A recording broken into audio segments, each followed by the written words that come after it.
morning, students. As you know, we have completed chapter 1 and 2 explanation and also the exercises. I hope you understood well. Moving forward to the next chapter, that is chapter number 3, pronoun, kinds and functions, on the page number 11. Now, जैसे first a pronoun can replace a noun or another pronoun. Means इसका मतलब ये है कि जो pronoun जो होता है वो क्या करता है, हम रिप्लेस करते हैं एक नाउन को या एक दूसरे अनदर प्रोनाउन को। यानी कि इसको जैसे कि प्रोनाउन वैसे तो वो होता है जो हम नाउन की जगह लगाते हैं, ठीक है। We use pronouns like he and you to make nouns less repetitive. इसका मतलब ये है कि हम प्रोनाउंस का तब यूज़ करते हैं जब हम नाउन्स को मतलब रिपीटेशन अवॉइड करने के लिए, तब हम क्या यूज़ करते हैं, प्रोनाउंस का यूज़ करते हैं, जैसे ही और यू का, ठीक है। अब एग्जाम्पल देखते हैं। Tannu is my friend. अब जो तन्नू है, तन्नू क्या है, वो एक नाउन है, ठीक है। अब और जो तन्नू है वो क्या बोल रही है कि वो तन्नू मेरी फ्रेंड है। माय क्या हो गया यहाँ पे, मेरी हो गया, ठीक है। तो तन्नू मेरी फ्रेंड है और तन्नू जो है वो सिंगुलर है, ठीक है। अब नेक्स्ट है he plays cricket very well. अब यहाँ पे क्या है कि वो जो तन्नू मेरी फ्रेंड है और वो क्रिकेट बहुत अच्छा खेलती है। तो ही जो हो गया, अभी हमने क्या किया कि ऊपर नाउन है इसलिए नाउन को रिपीटेशन अवॉइड करने के लिए हमने सेकंड सेंटेंस में ये तनु नहीं लिखा, उसकी जगह हमने क्या यूज़ किया है, प्रोनाउन का यूज़ किया है, डेट इज़ ही। और जो ही है वो क्या है, तनु क्या है, एक सिंगुलर है और मेल है, मेल जेंडर है, इसलिए हमने यहाँ पे ही का यूज़ किया है, ठीक है। समझ में आया आपको। अभी मैं आपको एक वीडियो दिखाऊंगी, इससे हम और डिटेल में समझेंगे, okay. A pronoun is a word used in place of a noun to avoid repetition. संज्ञा को दोहराने से बचने के लिए संज्ञा के स्थान पर यूज किए जाने वाले शब्द को सर्वनाम कहते हैं। For example, I, we, you, he, she, it, they, this, that, these, those. ये कुछ प्रोनाउन हैं जिनको हम नाउन के स्थान पर यूज करते हैं। सेंटेंस से हम इसको समझते हैं। Mohan is my friend, he is a player, he place well. ये 3 सेंटेंस हैं जो कि मोहन के बारे में बता रहे हैं। इसमें फर्स्ट सेंटेंस में मोहन को यूज किया गया है और बाकी 2 सेंटेंस में मोहन के स्थान पर ही का यूज किया गया है। अगर गाइस नाउन के स्थान पर हम प्रोनाउन को यूज ना करें तो ये सेंटेंस होंगे Mohan is my friend, Mohan is a player, Mohan pledge well, जो कि सुनने में बिल्कुल भी अच्छे नहीं लगेंगे।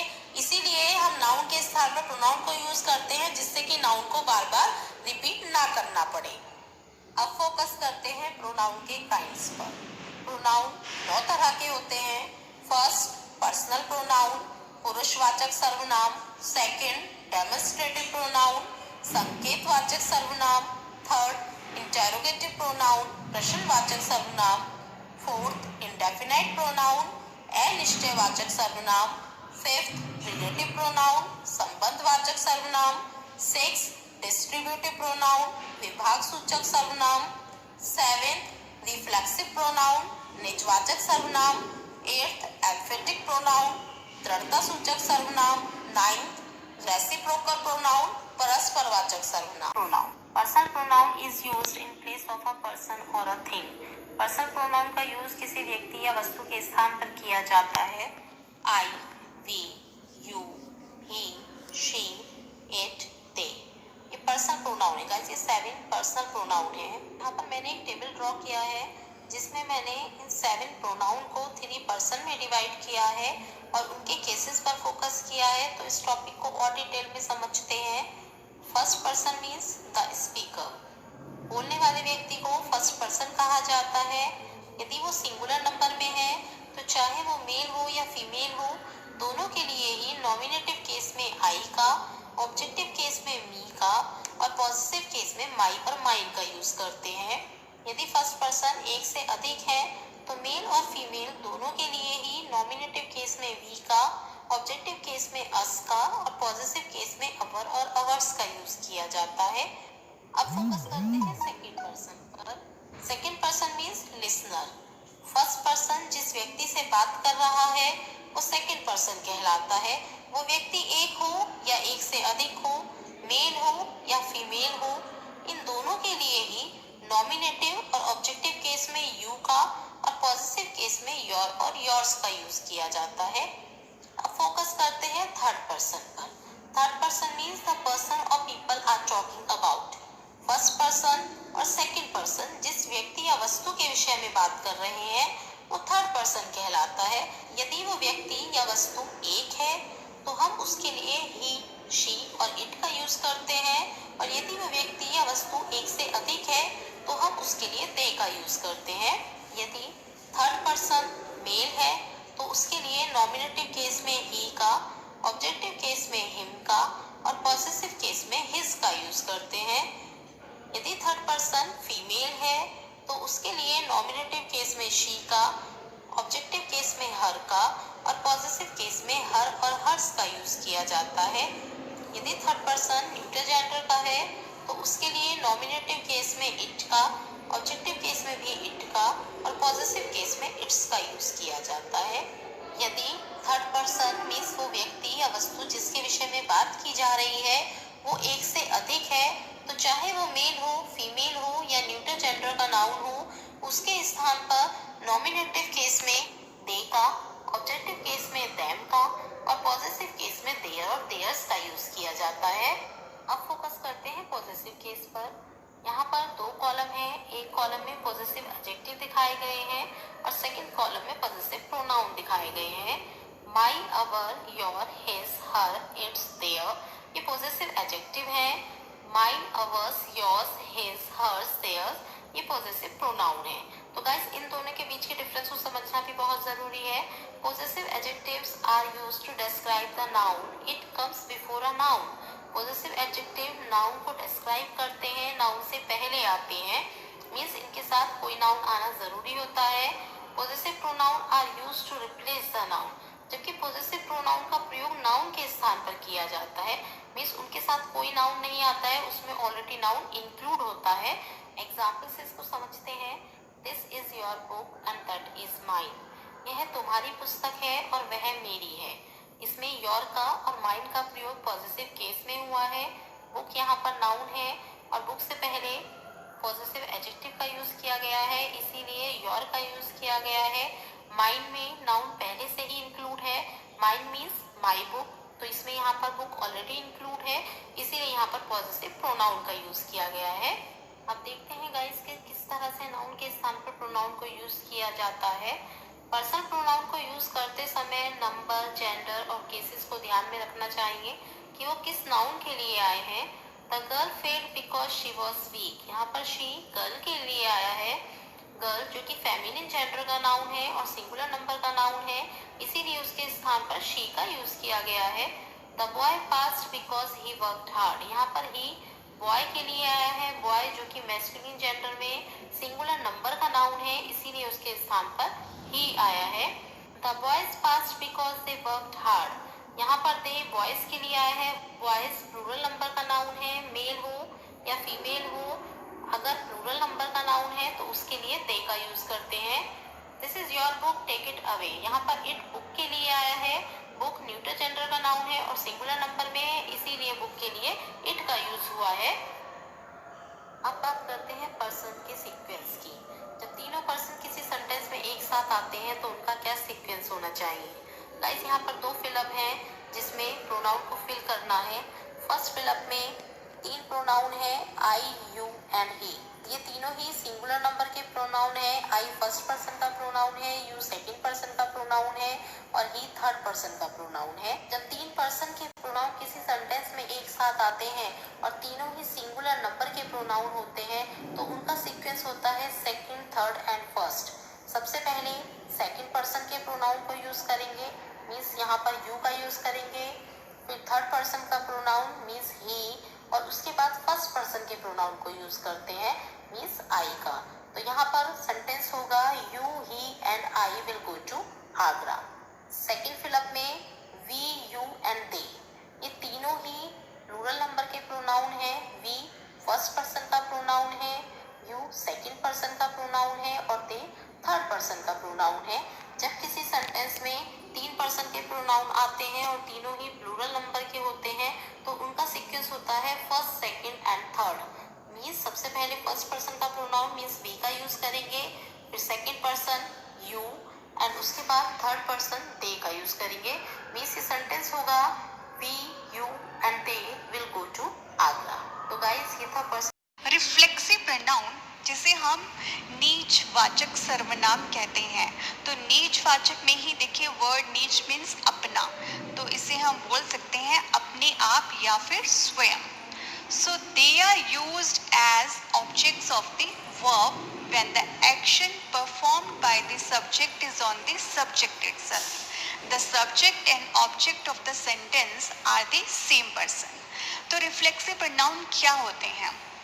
रिफ्लेक्सिव प्रोनाउन ऑब्जेक्ट्स होते हैं किसी भी वर्ब के, so they are used as objects of the verb. तो ये मेन इम्पॉर्टेंट सेंटेंस है, इम्पॉर्टेंट पॉइंट है जो आपको याद रखना है कि एज एन ऑब्जेक्ट ये यूज किए जाते हैं।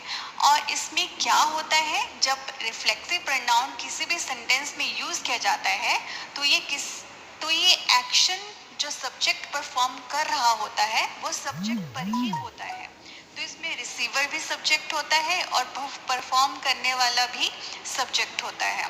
सो subject and object of the sentence are the same person, दोनों एक ही पर्सन होते हैं। जैसे अगर हम किसी भी सेंटेंस के स्ट्रक्चर को देखते हैं, जैसे कि सब्जेक्ट, वर्ब एंड ऑब्जेक्ट, तो ये किसी सेंटेंस की सिंपलेस्ट स्ट्रक्चर है जो हम यूज़ करते हैं।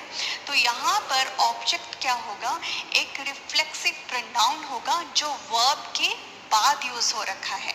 तो आपने ये पॉइंट याद रखना है कि यहाँ पर वर्ब के बाद जो यूज़ हो रखा है वो एक रिफ्लेक्सिव प्रोनाउन है। तो सब्जेक्ट द्वारा किया हुआ काम स्वयं उसी पर ही होता है। अगर यहाँ पर सब्जेक्ट कोई वर्क कर रहा होता है तो वो जो एक्शन है वो सब्जेक्ट पर ही होता है। तो यहाँ पर सब्जेक्ट और ऑब्जेक्ट दोनों सेम होंगे।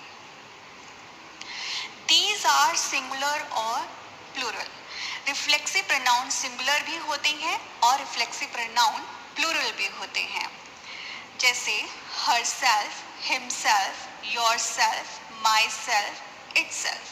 अब यहाँ पर सबकी एंडिंग सेल्फ से हो रखी है, सो ये सिंगुलर है जिसमें एंडिंग सेल्फ के साथ है। हर के साथ सेल्फ यूज हो रखा है, हिम के साथ सेल्फ यूज हो रखा है, योर के साथ, माई के साथ और इट के साथ।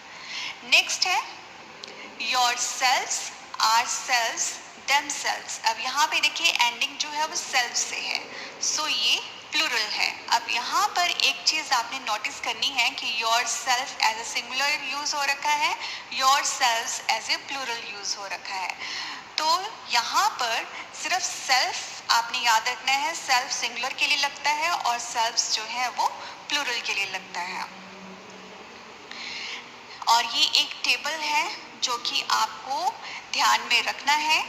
जैसे किसी भी सेंटेंस में जो पर्सन्स होते हैं यूज़ होने वाले वो होते हैं फर्स्ट पर्सन, सेकंड पर्सन और थर्ड पर्सन। और ये सिंगुलर और प्लूरल भी होते हैं, दोनों होते हैं। जैसे फर्स्ट पर्सन है उसमें सिंगुलर भी होता है और प्लूरल भी होता है, सेकंड पर्सन भी सिंगुलर होता है और प्लूरल होता है, ऐसे ही थर्ड भी सिंगुलर होता है और प्लूरल होता है। तो फर्स्ट पर्सन में सिंगुलर है जो कि किसी भी सेंटेंस में एज ए ऑब्जेक्ट यूज होता है आई, और प्लूरल है वी, और एज एन ऑब्जेक्ट यूज होता है आई का बन जाएगा मी और वी का हो जाएगा अस। ऐसे ही सेकंड पर्सन होता है यू जो कि सिंगुलर और प्लूरल दोनों में सेम है, और एज एन ऑब्जेक्ट यूज होगा यू, दोनों में सेम होगा और प्लूरल में भी यू होगा। और थर्ड पर्सन सिंगुलर है जो कि एज ए सब्जेक्ट यूज होता है किसी भी सेंटेंस में ही, शी और इट, और एज एन ऑब्जेक्ट यूज होंगे ये ही का हिम हो जाएगा, शी का हर हो जाएगा और इट का इट रहेगा। और इसकी प्लूरल फॉर्म जो है एज ए सब्जेक्ट यूज होगी किसी भी सेंटेंस में दे, और एज एन ऑब्जेक्ट यूज होगी them। और ऐसे ही इन सब के रिफ्लेक्सिव प्रोनाउन क्या है, फर्स्ट पर्सन जैसे आई है एज ए सब्जेक्ट तो उसका माई सेल्फ हो जाएगा, वी का आर सेल्व्स, यू का योर सेल्फ और as a plural yourselves, he का हिम सेल्फ, शी का हर सेल्फ, इट का इट सेल्फ और दे का देमसेल्व्स। तो आपने ये टेबल याद रखना है कि इनकी फॉर्म्स क्या है। सेंटेंस है आई हर्ट माई सेल्फ, मैंने अपने आप को हर्ट किया। तो इस सेंटेंस में आई सब्जेक्ट है, हर्ट वर्ब है और माई सेल्फ ऑब्जेक्ट है। तो सब्जेक्ट ने अपने आप को ही हर्ट किया, तो इसीलिए सब्जेक्ट और ऑब्जेक्ट दोनों सेम है, लेकिन as an object myself use हो रखा है जो आई की ही फॉर्म है as a reflexive pronoun. So this is a reflexive pronoun जो कि वर्ब के बाद यूज हो रखी है। So myself is used as an object of the verb, तो myself as an object of the verb use हो रखी है। नेक्स्ट हमारा सेंटेंस है यू हर्ट योर सेल्फ। अब इस सेंटेंस में देखिए तुमने अपने आप को हर्ट किया, और यहाँ पर भी योर सेल्फ एक रिफ्लेक्सिव प्रोनाउन है, उसने अपने आप को हर्ट किया तो ऑब्जेक्ट और सब्जेक्ट दोनों एक ही है, रिसीवर एक है। तो यहाँ पर yourself is used as an object of the verb. तो हमेशा रिफ्लेक्सिव प्रोनाउन वर्ब के बाद लगेगा। The reflexive pronoun is usually placed after the verb। तो इस sentences के थ्रू हमें पता लग रहा है कि reflexive pronoun verb के बाद use होगा। These can be placed after the verb plus preposition। ये verb plus preposition के बाद भी use हो सकते हैं, जैसे कि I am annoyed with myself। अब यहाँ पर देखिए annoyed verb है और with preposition है, तो इसके साथ भी माई सेल्फ यूज हो रखा है, इसीलिए ये एक रिफ्लेक्सिव प्रोनाउन है। चलिए अब सेंटेंसेस देखते हैं।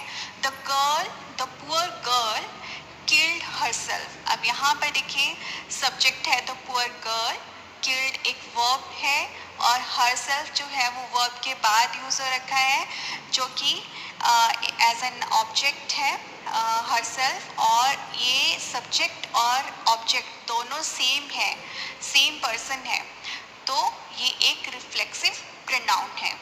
नेक्स्ट है I cut my self while shaving. आपने ज़्यादातर याद रखना है कि वर्ब के बाद रिफ्लेक्सिव प्रोनाउन यूज होता है। सो कट एक वर्ब है, वर्ब के बाद माई सेल्फ यूज हो रखा है, सो ये एक रिफ्लेक्सिव प्रोनाउन है। नेक्स्ट है he loved himself so much. तो यहाँ पे लव्ड एक वर्ब है और वर्ब के बाद हिमसेल्फ एक रिफ्लेक्सिव प्रोनाउन यूज हो रखा है, so this is a reflexive pronoun. They hurt themselves. अब यहाँ पर देखिए हर्ट एक वर्ब है और वर्ब के बाद देमसेल्व्स यूज हो रखा है, सो ये एक रिफ्लेक्सिव प्रोनाउन है। नेक्स्ट है हमारा एम्फेटिक प्रोनाउन, जिसे हम एम्फेसाइजिंग प्रोनाउन भी कहते हैं, और इसे हम हिंदी में बोलते हैं दृढ़तावाचक सर्वनाम।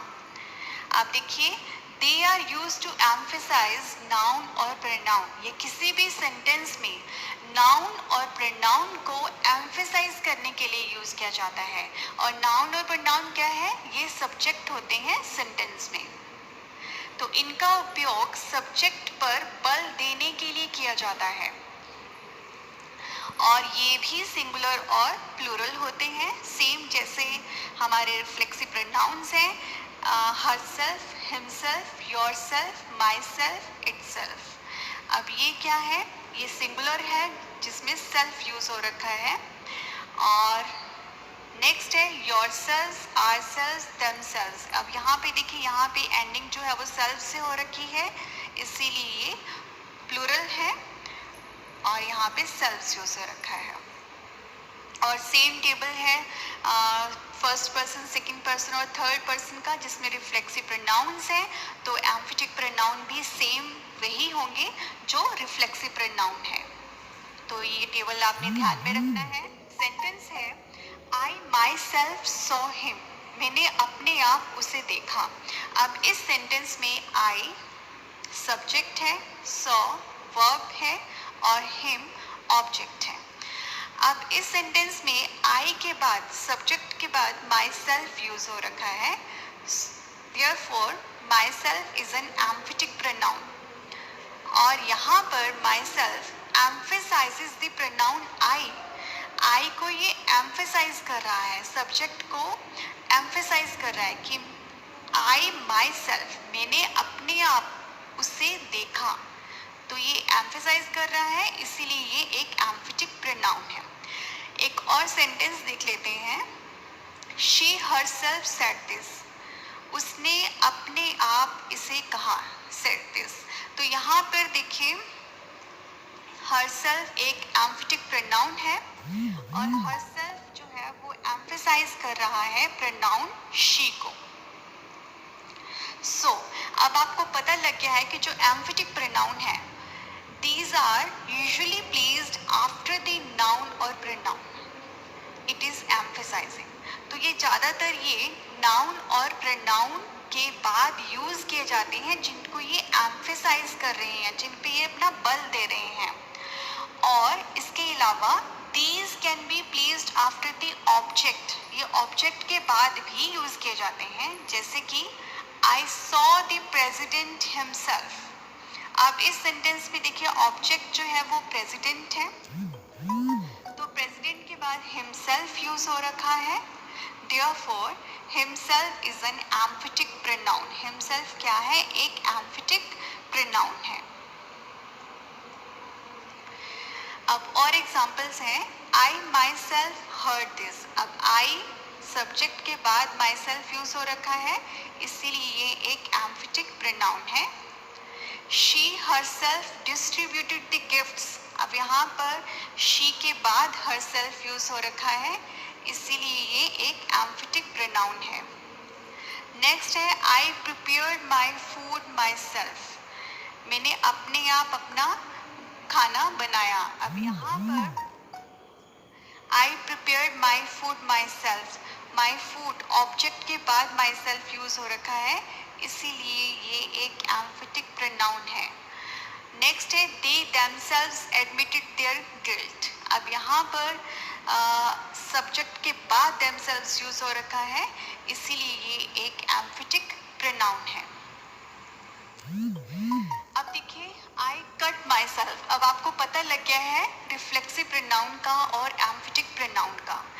अब हम सेंटेंसेस देखते हैं और उनमें देखते हैं कि क्या डिफरेंस है। I cut my self. अब यहाँ पर देखिए सेंटेंस में मैंने अपने आप को काटा, तो इस सेंटेंस में वर्ब के बाद माई सेल्फ यूज हो रखा है, इसलिए रिफ्लेक्सिव प्रोनाउन है। और नेक्स्ट है I myself cut the cake. अब यहाँ पर सब्जेक्ट के बाद माई सेल्फ यूज हो रखा है, इसीलिए ये एम्फेटिक प्रोनाउन है। तो देखिए यहाँ पे वर्ब के बाद यूज हो रखा है तो रिफ्लेक्सिव, और सब्जेक्ट के बाद यूज हो रखा है तो ये एम्फेटिक प्रोनाउन है। So this is the difference between reflexive pronoun और एम्फेटिक प्रोनाउन। अब इम्पोर्टेंट पॉइंट्स है जो आपको याद रखने हैं, वो है reflexive pronoun and emphatic pronoun can never become the subject of the sentence. तो रिफ्लेक्सिव प्रोनाउन और एम्फेटिक प्रोनाउन किसी भी सेंटेंस में सब्जेक्ट नहीं बन सकते। जैसे माई सेल्फ प्रिया। अब ये सेंटेंस जो है हम नॉर्मल कॉन्वर्सेशन में बोल सकते हैं, लेकिन लिखने में ये इनकरेक्ट होगा, ग्रामेटिकली इनकरेक्ट होगा। तो सही जो है वो होगा आई एम प्रिया। तो आपको बोलना चाहिए आई एम प्रिया। तो दिस इज करेक्ट। नेक्स्ट है Priya and myself will do the work. अब यहाँ पर देखिए प्रिया एंड माई सेल्फ, तो इस सेंटेंस में प्रिया और माई सेल्फ सब्जेक्ट है, तो सब्जेक्ट जो होगा माई सेल्फ यूज नहीं होगा यहाँ पर वर्ड, तो सब्जेक्ट माई सेल्फ का आई होगा जो as as a subject use होता है किसी भी सेंटेंस में। तो यहाँ पर Priya and I will do the work, this is a perfect sentence. तो आपने ये चीज़ याद रखनी है कि माई सेल्फ जो होगा वो कहाँ पर यूज़ किया जाता है, एज एन एम्फेटिक और रिफ्लेक्सिव प्रोनाउन।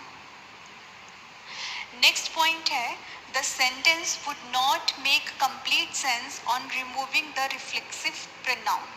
अगर आप किसी भी सेंटेंस में रिफ्लेक्सिव प्रोनाउन को रिमूव करते हैं तो वो सेंटेंस कोई सेंस नहीं बनाता है।